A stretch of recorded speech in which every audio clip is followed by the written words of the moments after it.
Weddings are supposed to be days of joy, aren't they? A celebration of love, a promise of forever. But on the morning of my son's wedding, I discovered the ugliest truth a mother could ever hear. I wasn't snooping. I wasn't looking for trouble. I was simply walking down the hall to check on my soon-to-be daughter-in-law when I heard her voice through the door. Her words cut me open. I'm going to divorce him in a year.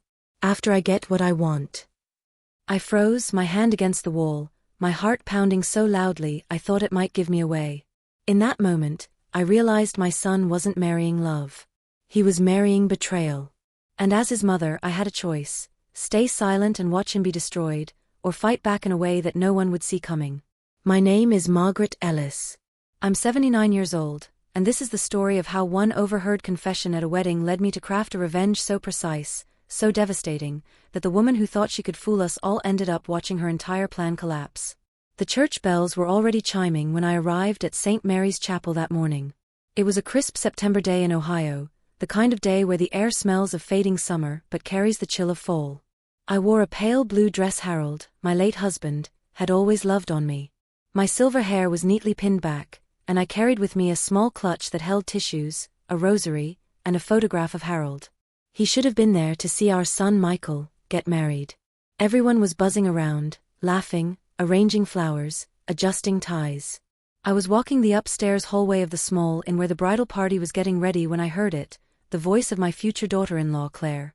Her laugh was sharp, almost cruel. And then I heard her say it, "Don't worry. I'll stay long enough to secure the money. A year, maybe 2. Then divorce papers." My heart nearly stopped. I pressed my back against the wall, my palms clammy. Another voice, one of her bridesmaids I assumed, giggled nervously. "Are you serious, Claire?" Claire's voice came back, lower but unmistakable. "Of course. Michael's soft. He worships me. He won't see it coming. By then, I'll have everything I need." I staggered back, gripping the banister for balance. My son, my only child, was about to vow his life to a woman who was already planning to destroy him. I should have stormed in there. I should have confronted her. But something stopped me. Maybe it was Harold's voice in my memory, steady and calm. "Never act on anger, Evelyn. Sit with it. Let it ripen into strategy." So I said nothing. Not then. I adjusted my dress, steadied my breathing, and walked down the hallway as if I hadn't heard a thing. But inside me, something hard and cold was forming. At the ceremony, I sat in the front pew, watching Michael's face glow as Claire walked down the aisle in her white gown. He looked at her like she hung the moon. And she smiled back at him with lips that had just spoken betrayal. The vows were spoken, rings exchanged, and the church erupted in applause. Michael kissed her as though she were his salvation. And I clapped with everyone else, but inside, I was burning. The reception was held at a countryside hall, strung with fairy lights and filled with laughter. Michael and Claire danced, cut cake, toasted champagne. To anyone else, it was perfect. But to me, every smile Claire gave was poisoned, every laugh rehearsed. I sat quietly, sipping my iced tea, thinking. I wasn't going to beg her to change. I wasn't going to cry to Michael, because I knew he wouldn't believe me. He was blinded by love, by the illusion she had spun. No, if I wanted to save my son, I needed proof. I needed patience. And I needed to let Claire think she was winning. So I watched her. I studied every move. I noticed how she slipped away during the reception to take a phone call, her voice hushed and sharp. I noticed how she asked Michael questions about his savings, his job, his future inheritance.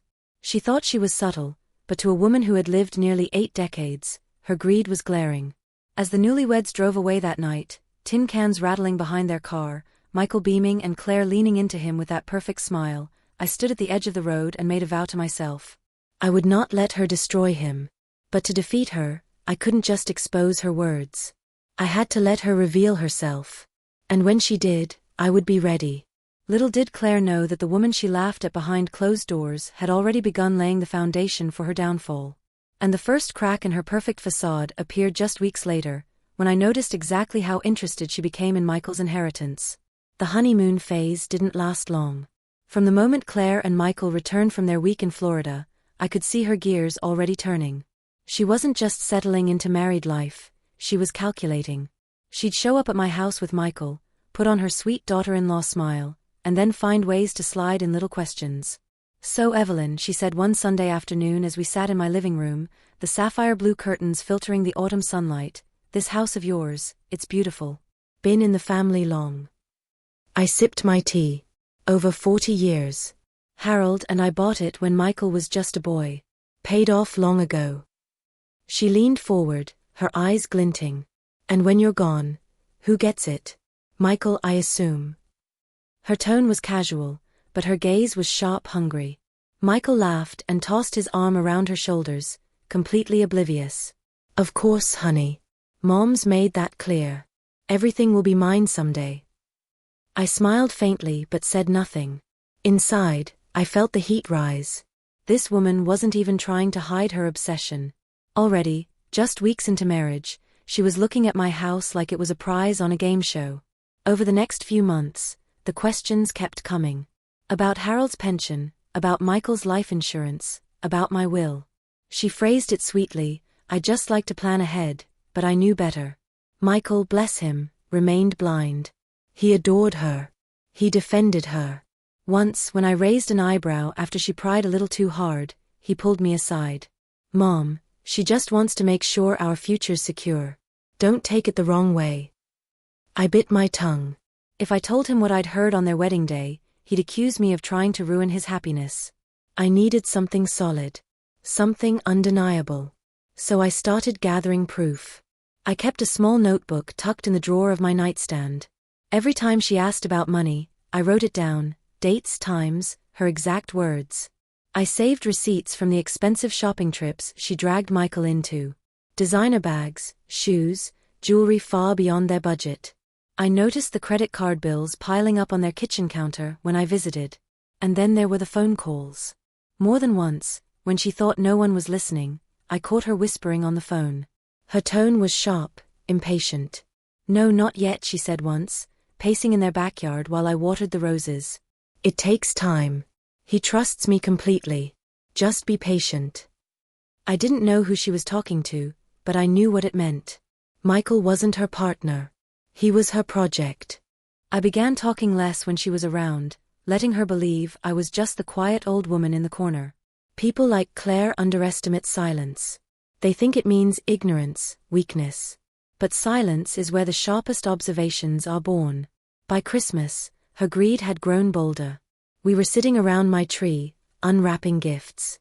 I'd given Michael a set of cufflinks that had belonged to Harold, polished silver with tiny initials engraved. He held them with tears in his eyes. "Mom, these are beautiful." Claire leaned over his shoulder. "Oh, they're nice," she said flatly. "But what about the rest of Harold's things? Surely there are bigger pieces of value you could pass down." The room went quiet. Michael shifted uncomfortably, glancing at me. I smiled softly, though my insides boiled. "I'll decide what gets passed down when the time is right," I said evenly. Her lips tightened, but she didn't press further. Still, the damage was done. Michael looked embarrassed, maybe even a little ashamed. That night, as I washed the teacups alone in my kitchen, I made my decision. It wasn't enough to simply gather notes. I had to draw her out. I had to let her think she was getting close to her goal, so close she'd reveal herself to Michael in a way he couldn't ignore. So I started planting seeds. The next time Claire came over, I left an old jewelry catalog open on the counter, circled around the estate pieces. When she asked, I waved it off. Just reminiscing about the things Harold and I invested in years ago. Her eyes lit up. Investments? Like what? "Oh, I said vaguely, "a few things tucked away. Family heirlooms. Harold always said some pieces would be worth quite a bit someday." I caught the flicker in her eyes, that greedy spark. And I knew I had her. In the weeks that followed, I kept it up, dropping small hints. "This necklace of mine has more history than you'd think." Or, "Harold always planned carefully for Michael's future." Never specifics, just enough to stir her hunger. And stir it did. She grew restless, impatient. At dinner one evening, she said to Michael, "We should really get your mom's will updated. It would give everyone peace of mind." Michael frowned. "Claire, she's fine. She's healthy. Don't rush things. I'm not rushing, she said sweetly, placing her manicured hand on his. I just think it's wise. I sat across the table, my face calm, but inside, my heart hammered. She was getting reckless. That night, I opened my notebook and wrote in bold letters across the page, "She will expose herself. Be ready." And I was. Because while Claire thought she was circling her prey, she didn't realize I had already begun building the trap. What she didn't know was that Harold had left more than heirlooms. He'd left safeguards. And when the time came, I would use them not only to protect Michael, but to destroy the illusion Claire had built around herself. The first piece of that plan came together sooner than I expected, when I discovered just who Claire had been talking to on those hushed phone calls. And once I knew, the game truly began. It was the phone calls that gave her away. At first, they were whispers in hallways, quick excuses to step outside, muffled voices when she thought no one was listening. But the longer I watched, the sloppier Claire became. Greed makes people reckless, it clouds their judgment. One afternoon, I stopped by Michael's house unannounced. Claire was in the backyard on her cell phone, pacing, her arms folded tightly across her chest. She didn't see me standing just inside the kitchen door. I told you it won't be long, she hissed into the phone. Yes, I know what I'm doing. He's soft, he trusts me. By next year, I'll have access. I don't care how long it takes, I'm not walking away empty-handed. Her words chilled me. And then the final dagger, I'm not going to be stuck with Michael forever. You know that. This is about the money. After that, I'm done. She laughed, sharp and cold, before hanging up. I slipped out of the house before she spotted me. My hands were shaking as I walked to my car. Betrayal already burned deep, but now it had a sharper edge. She wasn't just greedy, she was plotting with someone else. I had to know who. So I called in a favor. My neighbor Ruth has a grandson who works as a private investigator. A quiet, serious man named Jack. When I explained the situation, he agreed to help. Sometimes people don't realize how much their phone records say, he told me. Within 2 weeks, I had my answer. Claire had been making regular calls to a man named Anthony, a slick businessman with a history of failed ventures and a reputation for chasing money wherever he could find it. He wasn't family. He wasn't a friend. He was someone she was scheming with. I sat in my kitchen staring at the report Jack handed me, my tea gone cold. Anthony. He wasn't just her confidant, he was her accomplice.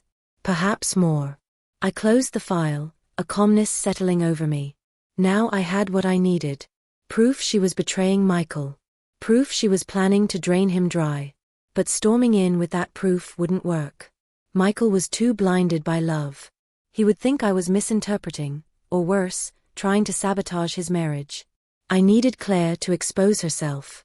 I needed her to walk willingly into the trap. So I changed my approach. Instead of avoiding her, I drew closer. I let her believe I was softening to her, that I trusted her. I invited her over for tea, praised her cooking, even complimented her outfits.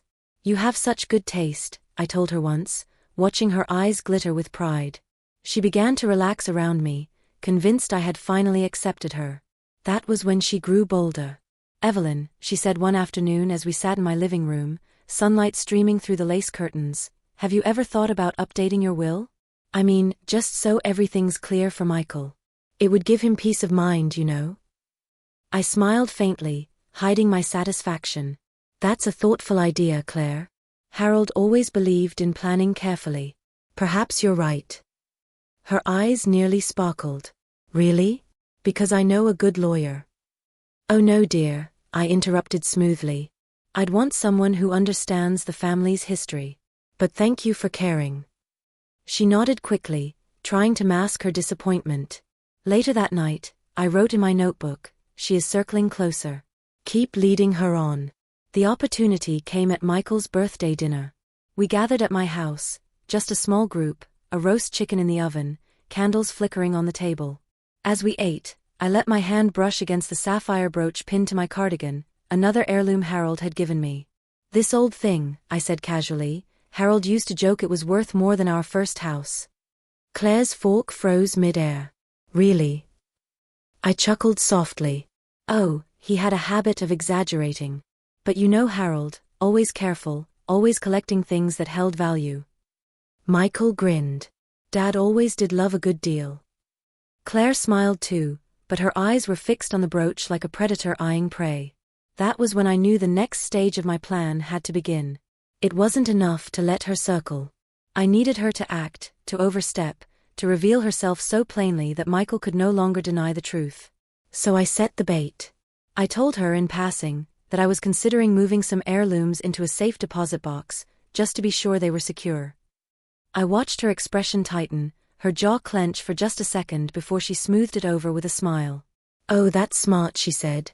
"Though you know, it might be easier if Michael and I kept them here. Closer to family, less trouble for you." I laughed lightly. "Perhaps one day, dear. For now, they're safest with me." Her eyes flickered with frustration, but she said nothing more. Later that night, as I lay in bed, I thought of Harold. I could almost hear his voice. "Let them reveal themselves, Evelyn. That's when you strike." And I knew he was right. Because Claire wasn't going to wait patiently for her plan. She was greedy, impulsive. She wanted it all, and she wanted it now. And when she finally made her move, I'd be ready, not just with words, but with proof. Proof of her phone calls, her accomplice, her schemes. Proof that even Michael could not ignore. What I didn't realize, not yet, was just how far Claire was willing to go. Her boldness was about to turn into recklessness. And the moment she crossed that line, I would be there, waiting in the shadows, ready to pull the rug out from under her. Greed has a way of making people louder. At first, Claire had whispered her questions, careful, cautious. But by spring, her subtlety was gone. It started at Sunday dinner. Michael carved the roast while I set out the vegetables. The air smelled of rosemary and butter, and laughter echoed in my dining room. It could have been the picture of family warmth, until Claire opened her mouth. "Evelyn," she said brightly, cutting into her chicken, "Michael and I have been talking. Don't you think it's time you updated your will?" The table went quiet. Michael's knife froze mid-air. I dabbed my mouth with my napkin, buying myself a moment. "My will," I repeated gently. "Yes," Claire continued, her eyes glittering. "I just think it would give everyone peace of mind. You've got such a lovely house, not to mention Harold's, investments. It's only wise to make sure everything is clear, right?" Michael sighed. "Claire." "No, I mean it," she pressed, her voice sharp beneath the sugar. "It would protect her too. Imagine if something happened suddenly. Wouldn't you want to know everything is in place?" I folded my hands neatly in my lap and smiled. "Thank you for your concern, dear. Harold and I planned long ago. Everything is already in place." Her smile faltered, just for a moment, before she masked it with another sip of wine. But I had seen it, the frustration, the impatience. She was losing her composure. And that was exactly what I needed. The following week, I received a call from my bank. "Mrs. Ellis," the manager said carefully, "we had a rather unusual inquiry today. A woman named Claire Richards called asking about your safe deposit box. She claimed to be family." I thanked him, my stomach tightening but my voice calm. After we hung up, I sat in silence for a long moment. She was no longer content with questions. She was moving into action. I wrote it all down in my notebook, the date, the time, the words. Every step she took was one step closer to her downfall. But I also knew this was my moment to act. That evening, I invited Michael and Claire for coffee. I had already prepared the living room, the folder of documents on the coffee table, the sapphire brooch pinned to my cardigan, the faint smell of lemon polish in the air. As they sat down, I poured the coffee slowly, letting the silence stretch. Then I placed the folder in front of me and tapped it gently. "Claire, since you've been so concerned about my affairs, I thought I'd show you something." Her eyes widened, her body leaning forward involuntarily. "These are Harold's trust papers," I said, sliding the first page into view. "Everything is accounted for. The house, the investments, the heirlooms. All secured." Michael frowned. "Mom, you didn't have to." "No, Daniel, it's fine," I said, keeping my eyes on Claire. "Transparency is important." Claire's hands twitched as she reached for the papers. She scanned the lines quickly, her lips parting as she reached the appraisal for the sapphire brooch. $200,000. Her breath caught audibly. This is real, she stammered. Of course it is, I said calmly. Harold was always careful. He wanted everything protected for the family. Michael smiled faintly, relief in his eyes. That's wonderful, Mom. I'm glad everything is secure. But Claire wasn't smiling. Her eyes were wide, her face flushed, her knuckles white as she gripped the paper.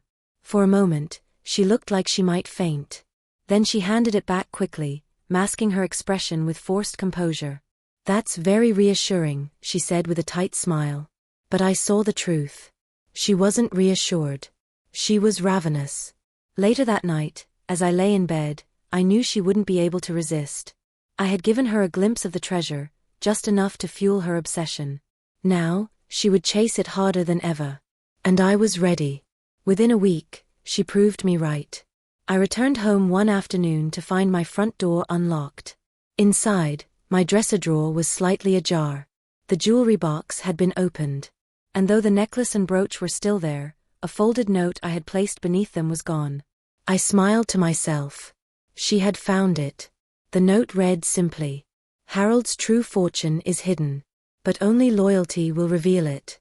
Greed will destroy it. I imagined her face as she read those words, confused, furious, desperate. And sure enough, the next time I saw her, she was restless. Her hands trembled slightly as she poured herself tea, her laughter was too loud, her smile stretched too thin. Michael didn't notice. But I did. She was unraveling. And when people unravel, they make mistakes. I didn't have to wait long. One rainy evening, Michael came to see me alone. His face was troubled. He sat heavily on the sofa, his hands clasped. Mom, he said, I don't know what's going on, but Claire's been different lately. Obsessive. She keeps asking me about your finances, about Harold's investments. She even hinted that maybe you should let us hold on to some of your jewelry for safekeeping. I folded my hands calmly. And what do you think of that, Michael? He sighed. I told her no, of course. But she's persistent. It's starting to worry me. I nodded slowly. Then listen closely, son. Sometimes love blinds us. But the truth always reveals itself. You don't need to confront her yet. Just watch. And when she shows you who she really is, don't look away. He looked confused, but he nodded. And I knew the moment was near. Claire had seen the fortune. She had tasted the possibility. And her hunger would push her into recklessness. The trap was set. What she didn't realize was that her own hands were already tying the rope. And when the time came, she would be the one hanging from it, metaphorically speaking, while I stood steady, calm, and ready to cut her down in front of everyone. The wedding had been her victory. But the next family gathering? That would be mine. It was only a matter of time. By the end of spring, Claire could barely hide her obsession anymore. Her smiles were sharper, her questions more pointed. She wasn't circling quietly now, she was lunging. He picked it up, flipping through the papers. At first, confusion clouded his face. Then his jaw dropped. These are phone records. Yes, I said softly. I asked someone to look into them. Claire has been speaking regularly with a man named Anthony. Not a family member. Not a friend. A man with a history of failed business schemes. A man she promised your money to. Michael's eyes darkened. He looked up at Claire, his voice trembling with fury. Is this true? Claire shook her head violently. No. No, Michael, it's not what it looks like. He's just a friend. I was venting to him, that's all. Venting. Michael snapped, his voice rising. You called him over 30 times in 2 months. You told him you weren't staying with me forever. That this was about money. The color drained from her face. I never said. But I cut her off, my voice sharp and steady. Yes, you did, Claire. I heard you myself. The morning of your wedding. You told your bridesmaid you would divorce Michael after you got what you wanted. I kept silent then, for my son's happiness. But your own actions since have proven me right. Michael stared at her in stunned silence, the weight of my words crashing down like thunder. Claire's face crumpled. She reached for him desperately. Michael, please, you can't believe this. He pulled his hand back sharply, his eyes cold. How long, Claire? How long have you been planning this?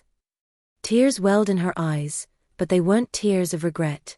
They were tears of panic, of a plan unraveling. I just wanted security. I didn't mean. Michael's voice shook with rage. Didn't mean to use me? Didn't mean to marry me for money? Her sobs filled the room, but there was no sincerity in them. I had lived long enough to tell the difference between grief and desperation. This was desperation. Michael stood abruptly, his chair scraping against the hardwood floor. He paced the room, his fists clenched. Then he turned to me, his eyes full of pain. Mom, thank you for telling me. I don't know what to say. I reached for his hand, squeezing it gently. You don't have to say anything, son. Just open your eyes. He nodded, tears brimming in his eyes, then turned to Claire. Pack your things. You're leaving. She gasped, her mouth falling open. You can't mean that. Michael, we're married. You can't just throw me out. Oh, I can, he said, his voice low and steady. Because this marriage was a lie from the start. And thanks to Dad's trust, you won't touch a dime of what you thought you were getting. Her face twisted with fury, the mask finally torn away. You'll regret this, she hissed. Both of you. You think you've won, but... No, I interrupted firmly, rising from my chair. The only one who regrets anything will be you. You underestimated me, Claire. You thought an old woman was blind, deaf, weak. But I heard you. I saw you. And I made sure your greed destroyed you.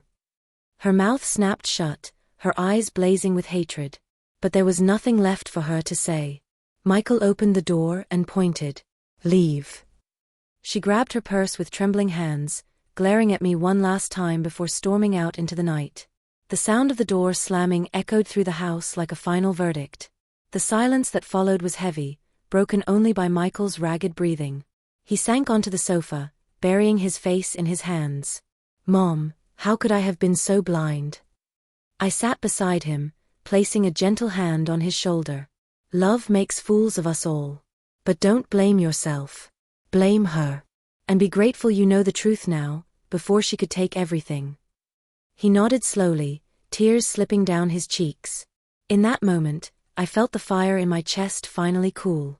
The revenge was complete. I hadn't screamed, I hadn't lashed out. I had simply waited, watched, and let her own greed unravel her life. The next weeks were hard for Michael. Divorce papers were drawn up quickly. Claire tried to fight, tried to twist the story, but the proof was undeniable. The phone records, my testimony, even her own outbursts painted the truth. She left with nothing but bitterness. As for me, I wore Harold's necklace and brooch proudly, not for their monetary value, but as symbols. Symbols of wisdom, of patience, of justice served. One sunny afternoon, Ethan climbed onto my lap, his small fingers brushing the sapphire brooch. Grandma, he said softly, why do you always wear this? I smiled, kissing his forehead. Because it reminds me of Grandpa. And because one day, it will be yours. Not because it's worth money, but because it's worth love. He grinned, his eyes wide with wonder. And in that moment, I knew Harold would have been proud. I had protected our son, our grandson, our family. I had silenced betrayal with truth. And I had proven once again that you should never underestimate the resolve of a mother, especially one who has lived long enough to know that revenge is best served not in anger, but in patience.